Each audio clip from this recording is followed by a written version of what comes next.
Hello, this is Photography Gamer. Welcome back to the channel. Today I'm reviewing Doom Eternal for the PS4. The game is also available for the Xbox One and Microsoft Windows. Doom Eternal is a first-person shooter developed by ID Software. You play as a demon slayer who has to save Earth from being overrun by demonic forces. Your task is to halt the invasion by killing the Hell Priests, and the game sees you on a relentless blood-fueled death march to hunt them down. The game has a solo campaign and also an online multiplayer mode. So, what is the game like to play? Well, if you've never played Doom, it's a run and gun shooter where standing still is akin to digging your own grave. Demon slayers who don't move die. So you have to be on your toes, shoot enemies, rip them apart with melee attacks and get on the front foot. The controls are smooth and responsive, and the arsenal of weapons available to you as you progress is truly wonderful. Guns range from rifles, shotguns, laser-based weapons, and some of the later game ones are absolutely devastating. Each gun can be modded with a specific firing option such as projectile explosives, scopes for snipers, and many other variations. You have a chainsaw to rip up demons in close quarters, and if the enemy starts glowing, you can tear them to pieces with your own hands, granting you lots of loot. One thing I did notice in this game is that the ammo felt a little bit scarcer than in the previous installment. I found myself running out of ammo way too often, and the game seems to incentivize you to use melee attacks to obtain more ammo. I think it would have been better for the game if they'd have just given you more ammo in the first instance, because it's really just an action-packed shooter, and having to go and look for ammo all the time kind of breaks that kind of cycle.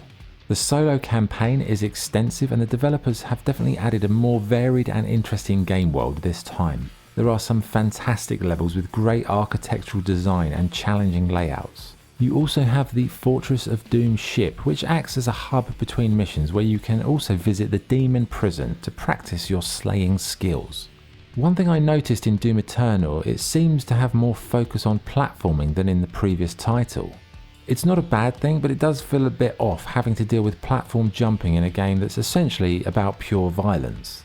Saying that, I did enjoy the double jump, dash and wall climb sections, because they can be quite tricky, and it's quite satisfying when you get past those ones.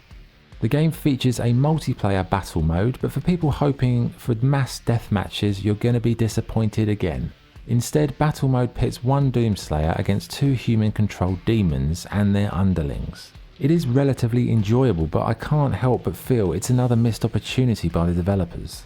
Don't get me wrong, this is a fantastic solo experience, but it could be so much more in multiplayer. If they just added a vast amount of modes like deathmatch, team deathmatch, capturing the flag, etc. A few of the other features include runes and suit perk points to increase the effectiveness of your slayer, and there are many collectibles, secrets and cheat codes to unlock as you progress through the main campaign. Visually, it's a stunning game with beautiful graphics and a very smooth finish. The enemies look fantastic, beautiful in a horrific kind of way. The weapons are awesome and the effects are amazing. The game does have a photo mode, but it's an absolute disaster and has some of the worst functionality I've ever experienced. But it is in beta, so hopefully this will improve in time. The sound is a benchmark for the industry with fantastic music that gets the blood pumping. The sound effects, they're loud, impactful and awesome. The voice acting, however, well, it's fine. It's not going to win any awards, I'll put it that way. Okay, what's good and what's bad? What's good? It's one of the most entertaining shooters money can buy. The visuals are stunning. The levels are varied and well designed. The gunplay is fantastic and the enemies are really interesting.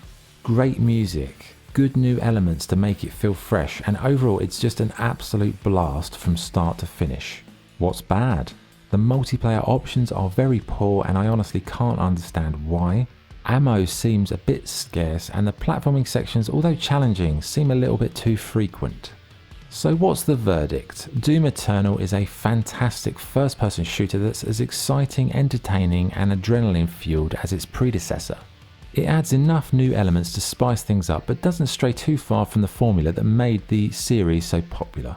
It's a stunning game to look at, the audio is perfect and the level design and variation seems to have taken a step up in this installment. The only disappointment is the lack of a decent array of multiplayer modes. I honestly can't understand why they don't add more options, because this game is made for the chaotic carnage of online multiplayer. So in summary, it's a quality game for adrenaline junkies who crave another whirlwind of violence, demon slaying and head-banging music. So my score for Doom Eternal is 9.25 out of 10. Okay, that was the review. Thank you for watching. If you enjoyed the video, please like and subscribe. This is Photography Gamer signing off. Thank you.